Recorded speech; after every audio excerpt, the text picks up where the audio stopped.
envers le corps et le sang du Seigneur. Indignement, ça veut dire quoi? Bon, c'est vous qui avez fréquenté, c'est vous qui avez fait français. Manger indignement là. Je voudrais que vous m'expliquiez un peu, ça veut dire quoi?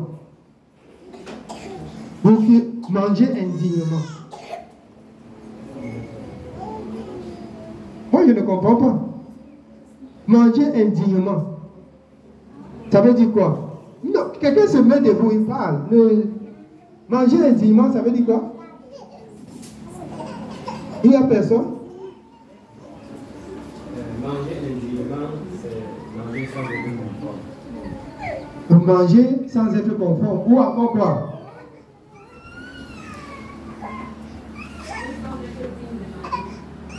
Ou sans être digne.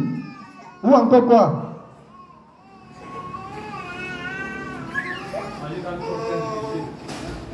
Quand nous sommes pleins de péchés, ou encore quoi?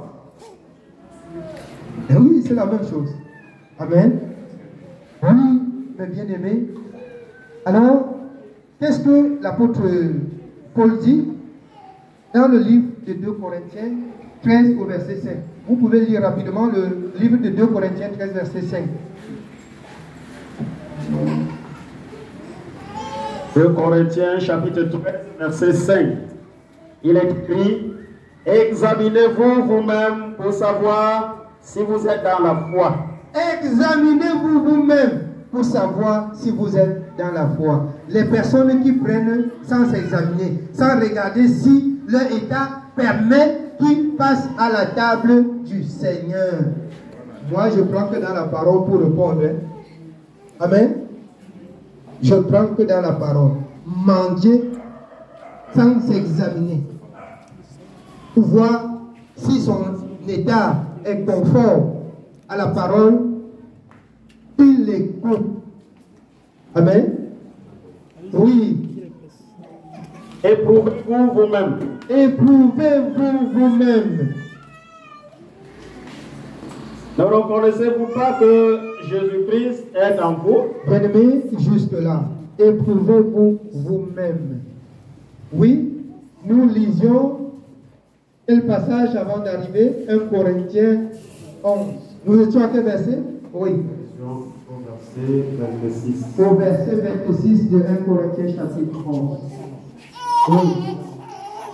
Car toutes les fois que vous mangez ce pain, Toutes les fois que vous mangez ce pain, oui, et que vous buvez cette coupe, vous annoncez la mort du Seigneur jusqu'à ce qu'il vienne. vous annoncez la mort du Seigneur jusqu'à ce qu'il vienne. Mais il y a un problème. Il faut bien participer à la table étant conforme. Oui. C'est pourquoi celui qui mangera le pain ou boira la coupe du Seigneur indignement sera coupable envers le corps et le sang du Seigneur. Indignement sera coupable. Indignement sera coupable envers le corps du Seigneur. Oui. Donc, ça veut dire, bien aimé, il y a un cheminement. Alors, nous ne sommes pas là pour, comme le Seigneur dit dans Jean chapitre 3, verset 17, il dit, le Fils de l'homme n'est pas venu condamner, mais il est venu sauver. Alors, nous prions cela. Alors, ils sortent de d'autres lieux de prière et qui viennent de nous observer faire. Et alors, s'il y a des interrogations, vous pouvez par la suite, bien aimé, nous interroger sur ce que vous avez remarqué qui n'est pas conforme à la parole ou que vous n'avez pas bien compris. Amen. Oui.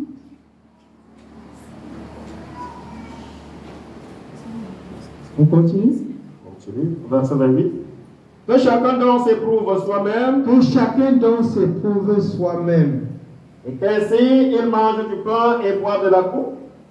Car celui qui mange et boit sans discerner le corps du Seigneur, mange et boit un jugement contre lui-même. Il mange et boit un jugement contre lui-même.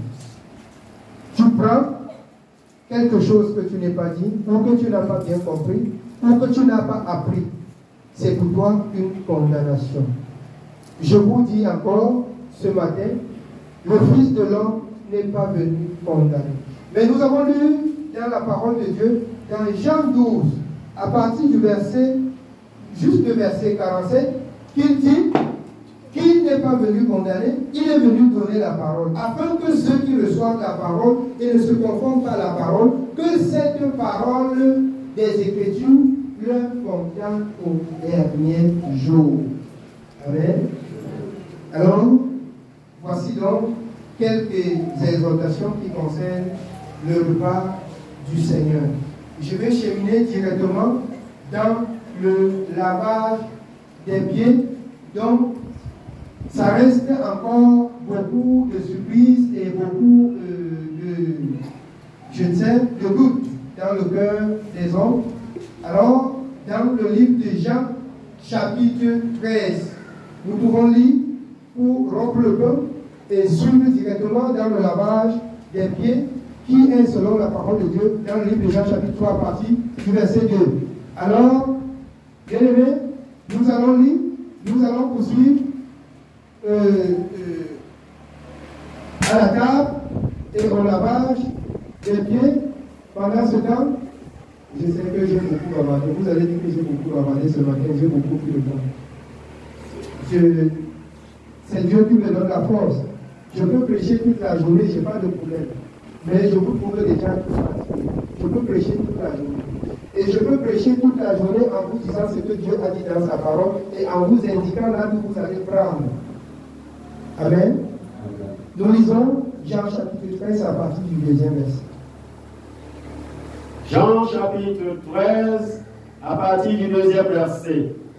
Il est écrit: pendant le souper, lorsque le diable avait déjà inspiré au cœur de Judas Iscariote, fils de Simon, le dessein de le livrer, Jésus, qui savait que le Père avait remis toutes choses entre ses mains, il était venu de Dieu et qu'il s'en allait à Dieu, se leva de table, ôta ses vêtements et prit un linge, donc il se saignit.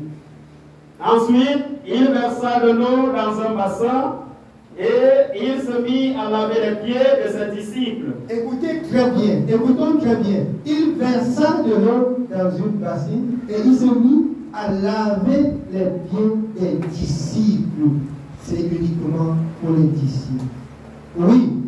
Et à les essuyer avec le linge dont il était saint. À les essuyer